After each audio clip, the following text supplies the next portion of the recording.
آزاد جموں کشمیر میں عام انتخابات کا پہلا مرحلہ پولنگ کا عمل جاری۔ میرپور ڈویژن کے 3 اضلاع میرپور، بھمبر اور کوٹلی کی 13 نشستوں پر پولنگ جاری ہے۔ میرپور کے 4، بھمبر 3 اور کوٹلی کے 6 حلقوں میں ووٹ ڈالے جا رہے ہیں۔ رجسٹرڈ ووٹرز کی تعداد 14,01,439 ہے۔ مرد ووٹرز 7,25,118 اور خواتین ووٹرز کی تعداد 6,75,628 ہے۔ پولنگ کے دوران سیکیورٹی کے سخت انتظامات، 18,000 سے زائد پولیس اہلکار تعینات۔ پیپلز پارٹی، نون لیگ اور استحکام پاکستان پارٹی میں کڑا مقابلہ۔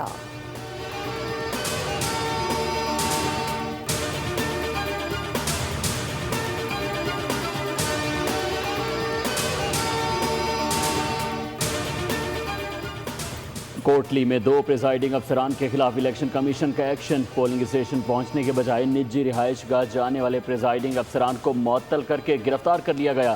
ترجمان الیکشن کمیشن کے مطابق ان کی جگہ نئے پریزائڈنگ افسران کو تعینات کر کے پولنگ اسٹیشن بھیج دیا گیا۔ گرفتار پریزائڈنگ افسران کے خلاف قانونی کارروائی کا بھی آغاز۔ چیف الیکشن کمشنر کی ووٹر سے پرامن انداز میں ووٹ ڈالنے کی اپیل۔ غلام مصطفیٰ مغل نے کہا کہ انتخابی عمل کے دوران قانون کی خلاف ورزی برداشت نہیں کی جائے گی۔ قانون نافذ کرنے والے ادارے مکمل طور پر متحرک ہیں۔ انتخابی عمل کو شفاف، آزاد اور غیر جانبدارانہ بنایا جائے گا۔ امن و امان برقرار رکھنا سب کی مشترکہ ذمہ داری ہے۔ شرمناک اور قابل مذمت بات ہے کہ وہ اپنے ایک کار خاص سکلین شاہ کے گھر پہ اپنا وہ جو پٹواری ہے وہاں پہ انچارج بنایا ہوا ہے انہوں نے، آزاد کشمیر گورنمنٹ نے، اس کی گاڑی میں 3 پریزائڈنگ آفیسر بھیجے ہیں وہاں پہ، اور وہاں پہ جو انہوں نے کرنا تھا تو وہ جو کیا ہے یا پکڑے گئے ہیں۔ تو ہمارا یہ آزاد کشمیر کی حکومت اور وزیر اعظم آزاد کشمیر سے مطالبہ ہے کہ اس کیسر پٹواری کو پکڑا جائے۔ اہل دست کوٹلی میں پیپلز پارٹی کے امیدوار دھاندلی میں مصروف ہیں۔ لیگی رہنما رانا صلی اللہ علیہ نے بڑا الزام لگا دیا، دعویٰ کیا کہ کوٹلی میں پریزائڈنگ آفیسر اور پٹواری پیپلز پارٹی کے امیدوار چودھری یاسین کے گھر میں پولنگ بیگ سمیت رنگے ہاتھوں پکڑے گئے ہیں۔ مطالبہ کیا کہ پریزائڈنگ آفیسر اور پٹواری سے تفتیش کرائیں اور اس واردات کا جواب بھی دیں۔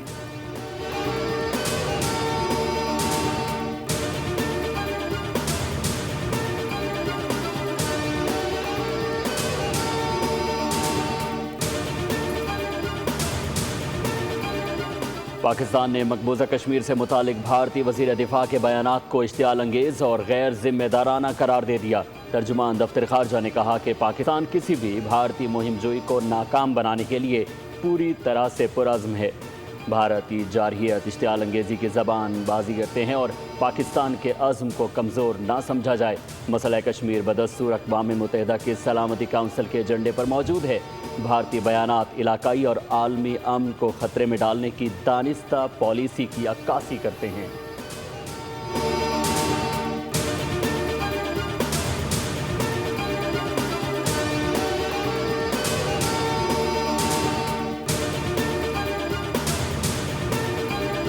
بھارت پروپیگنڈے سے تسلیم شدہ حقائق مسخ نہیں کر سکتا، وزیر دفاع خواجہ آصف کا ٹویٹ۔ لکھا کہ بھارتی بیانات سے مقبوضہ کشمیر کی متنازع حیثیت تبدیل نہیں ہو سکتی۔ بھارت جنوبی ایشیا میں دہشت گردی کا سب سے بڑا سرپرست اور عدم استحکام پیدا کرنے والا سب سے بڑا ملک ہے، جو اپنے توسیع پسندانہ عزائم کے ذریعے پورے خطے کو یرغمال بنائے ہوئے ہے۔ بھارت کی غیر ذمہ دارانہ بیان بازی خطے میں 2 ریاستوں کے درمیان تصادم کے خطرات میں اضافے کا باعث بن رہی ہے۔ پاکستان امن اور مذاکرات پر یقین رکھتا ہے۔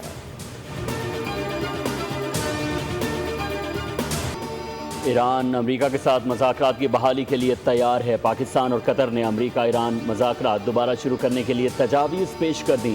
عرب نشریاتی ادارے کی رپورٹ کے مطابق امریکہ اور ایران نے پاکستان اور قطر کی جانب سے پیش کی گئی تجاویز پر اپنے اپنے موقف سے ثالث ممالک کو آگاہ کر دیا۔ ان تجاویز کا مقصد مشرق وسطیٰ میں جاری کشیدگی میں کمی اور فریقین کے درمیان معطل ہونے والے مذاکرات کی راہ ہموار کرنی ہے۔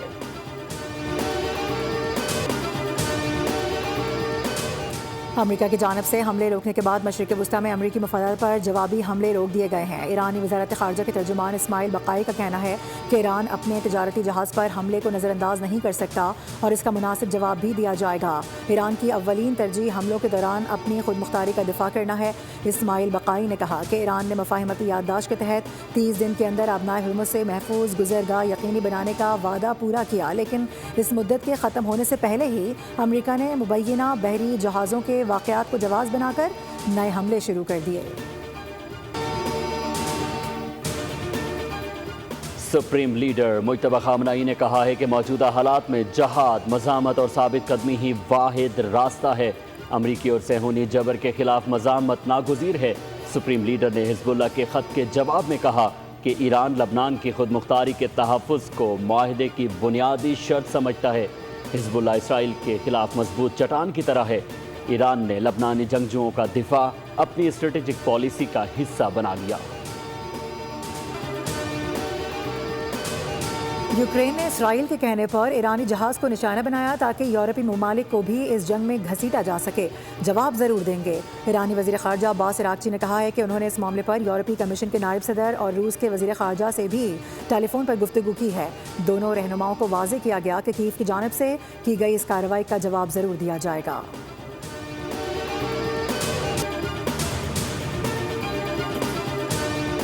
ایران پر 2 ہفتوں سے جاری حملوں میں وقفہ دینے کے اعلان کے بعد عالمی منڈی میں خام تیل کی قیمتیں گر گئیں۔ برنٹ خام تیل کی قیمت $91.20 فی بیرل تک آ گئی۔ امریکی خام تیل $84.40 فی بیرل پر آ گیا۔ ادھر پاکستان اسٹاک مارکیٹ میں بھی تیزی، 5 حدیں عبور۔ 100 انڈیکس 5000 سے زائد پوائنٹس کا اضافہ دیکھا گیا۔ انڈیکس 1,76,000 کی سطح پر ٹریڈ۔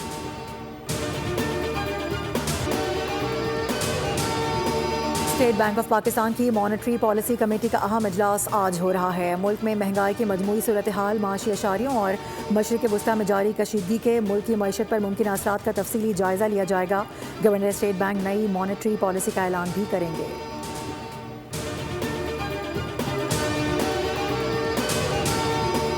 وفاقی وزیر داخلہ محسن نقوی کی منصورہ آمد۔ امیر جماعت اسلامی حافظ نعیم الرحمان سے ملاقات کی۔ ملک کی مجموعی صورتحال اور علاقائی امور پر تبادلہ خیال کیا گیا۔ عوامی مسائل کے حل سے متعلق بھی مشاورت ہوئی۔ محسن نقوی نے کہا کہ فیلڈ مارشل کی مسلسل کاوشوں سے کشیدگی میں دوبارہ کمی آئی۔ کیپٹن محمد سرور شہید نشان حیدر کا آج 78واں یوم شہادت ہے۔ گوجر خان میں یادگار پر دعائیہ تقریب، پھول رکھے گئے۔ چاقو چوبند دستے نے سلامی دی۔ پاک فوج اور سروسز چیفز کا شہید کو خراج عقیدت۔ اعلیٰ عسکری قیادت کا کیپٹن محمد سرور شہید کو سلام۔ صدر آصف علی زرداری، وزیر اعظم شہباز شریف اور وزیر داخلہ کا کیپٹن سرور شہید کو پوری قوم کی جانب سے خراج تحسین۔ کہا کہ کیپٹن سرور شہید نے دشمن کا دلیری سے مقابلہ کیا۔ کیپٹن سرور نے فرض شناسی، شجاعت اور بہادری کی تاریخ رقم کی ہے۔ انہوں نے 27 جولائی 1948 کو پہلی کشمیر جنگ کے دوران آزاد کشمیر کے طلبترا سیکٹر میں دشمن کے خلاف بہادری سے لڑتے ہوئے جام شہادت نوش کیا تھا۔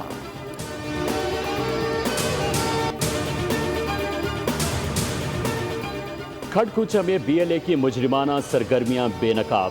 24 جولائی کو 2 شہری کوریئر کمپنی کی گاڑی سمیت اغوا کیے گئے۔ دہشت گردوں نے کمپنی مالک سے 2,50,00,000 تاوان کا مطالبہ کیا۔ عدم ادائیگی کی صورت میں مغویوں کو قتل کرنے کی دھمکی بھی دی۔ BLA کی کارروائیاں صرف دہشت گرد حملوں تک محدود نہیں رہیں، ڈکیتیوں، گاڑیاں چھیننے اور بھتہ خوری جیسی سرگرمیوں تک بھی پھیل چکی ہیں۔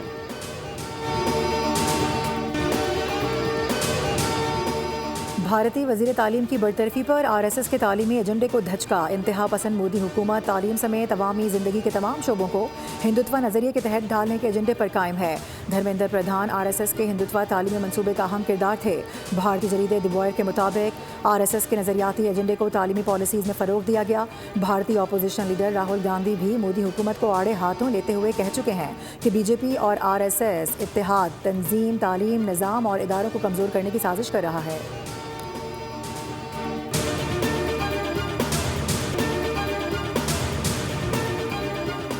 گروپ کیپٹن شہید عاصم طارق کی قتل کا کیس، ملزم سعد عباسی کے جسمانی ریمانڈ میں 7 روز کی توسیع کر دی گئی۔ عدالت کا ملزم کو 3 اگست کو دوبارہ پیش کرنے کا بھی حکم۔ انسداد دہشت گردی عدالت کے جج ابو الحسنات ذوالقرنین نے سماعت کی۔ محکمہ موسمیات کے آج سے ملک میں تیز ہواؤں اور گرج چمک کے ساتھ بارش کی ایک بار پھر پیش گوئی۔ اسلام آباد میں سورج اور بادلوں کی آنکھ مچولی۔ راولپنڈی میں ممکنہ بارشوں کے پیش نظر رین ایمرجنسی نافذ کر دی گئی۔ محکمہ موسمیات کے مطابق آج دھرپاکر، عمرکوٹ، میرپور خاص اور دیگر علاقوں میں موسلادھار بارشیں ہو سکتی ہیں، جبکہ کراچی میں بھی بوندا باندی یا ہلکی بارش کا امکان ہے۔ چین میں طوفانی بارشوں نے تباہی مچا دی، مختلف حادثات میں 12 افراد ہلاک اور 23 زخمی ہو گئے۔ سیلاب کے باعث ہلاکتیں سمر کیمپ میں ہوئی، راستے بند ہونے سے سمر کیمپ میں موجود کئی لوگ پھنس گئے۔ امدادی کارروائیوں میں سیاحتی مقام سے 174 افراد کو نکالا گیا۔ شمال مغربی صوبے گانسو میں سب سے زیادہ نقصان ہوا، بارشوں اور سیلاب سے متاثرہ علاقوں میں امدادی سرگرمیاں جاری ہیں۔